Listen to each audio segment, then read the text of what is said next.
Merry Christmas, everyone. Is it too early to say that? I don't know. Redeemer is starting Christmas a few weeks early. Welcome to the Advent season with Redeemer Queens Park. We are so glad to have you tuning in. We'll continue to post these recorded contents for you on these various social media platforms, but we do want you to know the way to experience Redeemer Queens Park happens on Saturday afternoons at 4 p.m. at Salisbury Primary School in Queens Park. We're happy to continue bringing you the content here in this way. You also want to check out our new podcast, which is available on Apple and Spotify. There and only there can you hear the full sermon material from our weekend Bible teachings. Here's the big idea for today: Christmas in its cosmic context. 2 weeks as we head towards the Christmas season to get our hearts awakened to who God is and what God is up to in the world. Let's take a week right here to think about the breadth of Christmas and the breadth of the gospel as we consider the cosmic context for Christmas. Next week, we're going to hear about the depth of Christmas and the depth of the gospel when we think about what this means for each of us very personally in our everyday lives. And then, and only then, will we be prepared as a community to enter into Matthew chapters 1 and 2 to study the Christmas story over the month of December. Really glad to have you jumping in today. Redeemer does exist to help connect Jesus to people, people to community, and community to mission. Let's connect with Jesus right now through considering Christmas in its cosmic context. Colossians chapter 1, verses 15 to 20 is where we are. It says this: the Son is the image of the invisible God, the firstborn of all creation. For in him all things were created, things in heaven and things on earth, visible and invisible, whether thrones or powers or rulers or authorities. All things have been created through him and for him. He is before all things, and in him all things hold together. And he is the head of the body, the church. He is the beginning, the firstborn from among the dead, so that in everything he might have the supremacy. For God was pleased to have all his fullness dwell in him, and through him to reconcile to himself all things, whether things on earth or things in heaven, by making peace through his blood that was shed on a cross. You can hear it. You can hear the Christmas tones and the Christmas tune in this message. God was pleased to have his fullness of God dwell in this body of Jesus. Colossians 1, 15 to 20 constitute what many believe is an early Christian hymn. This was the kind of song that the early church was singing around Christmas. Like twin theological towers, you have the lordship of Jesus Christ affirmed over creation in verses 15 to 17. And then you see the lordship of Jesus Christ affirmed over the church and the Christian in verses 18 and 20. This leads us to a very obvious place that after having a little look into these 5 verses, we ought to be moved for Jesus to become the Lord of our own lives and indeed the Lord of this Christmas season. When you think about what's going on in these verses, we get a picture of who Jesus is, the high and lifted up one, the King of heaven, who's come near to us on earth. Let's have a look at these first few verses, and as we do, we see Jesus as the cosmic creator. Yeah, you see it in verses 15, 16, and 17. The first thing we learn from these verses is that Jesus is the representation of God. The Greek word is icon, which means image. Paul uses this to talk about how Jesus is the exact imprint of the nature of God.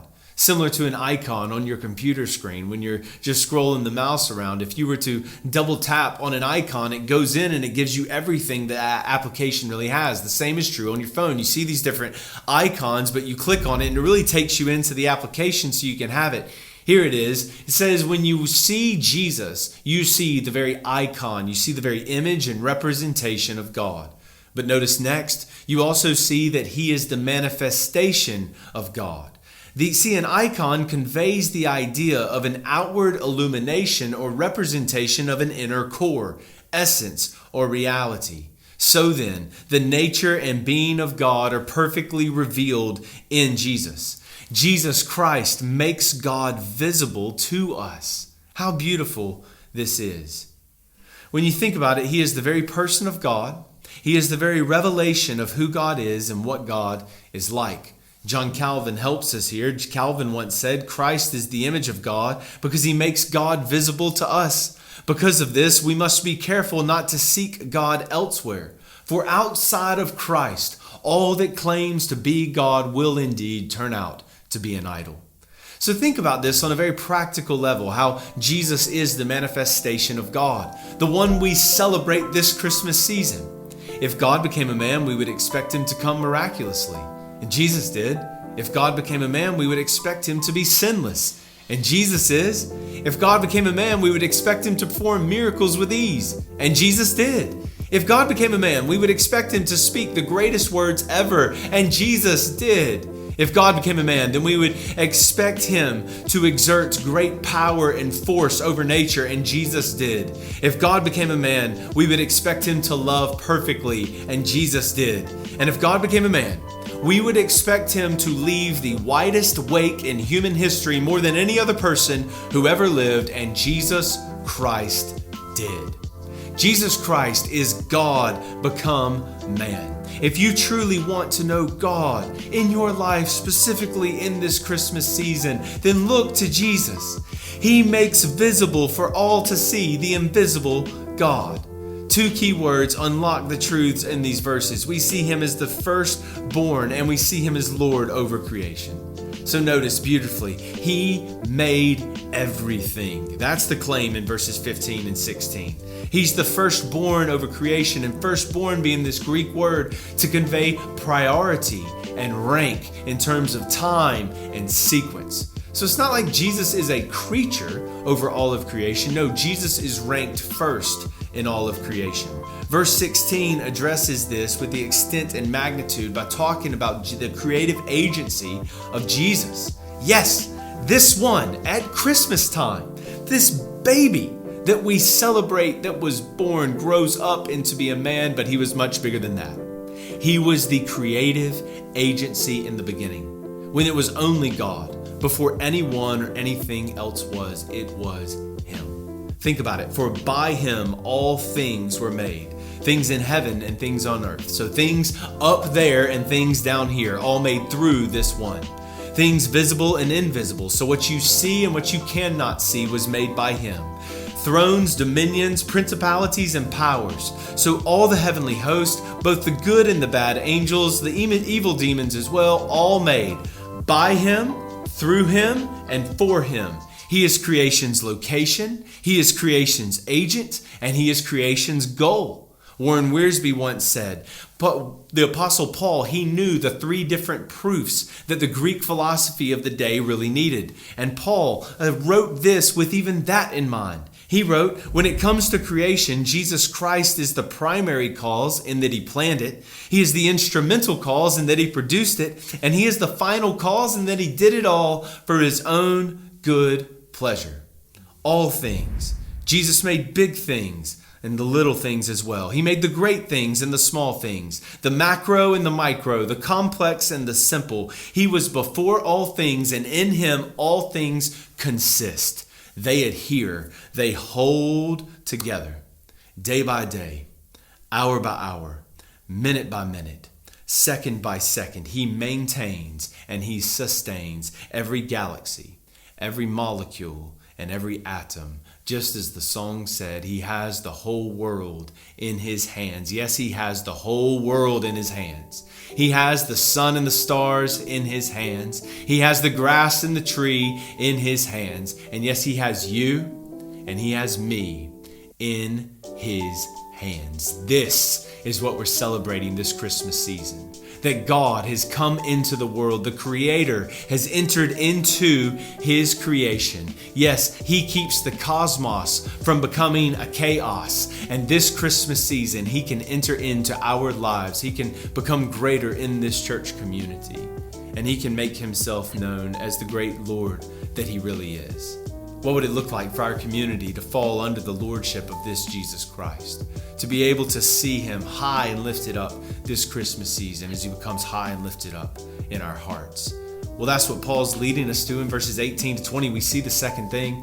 Not only is Jesus the cosmic creator, we see that Jesus is also the leader for the Christian and the church.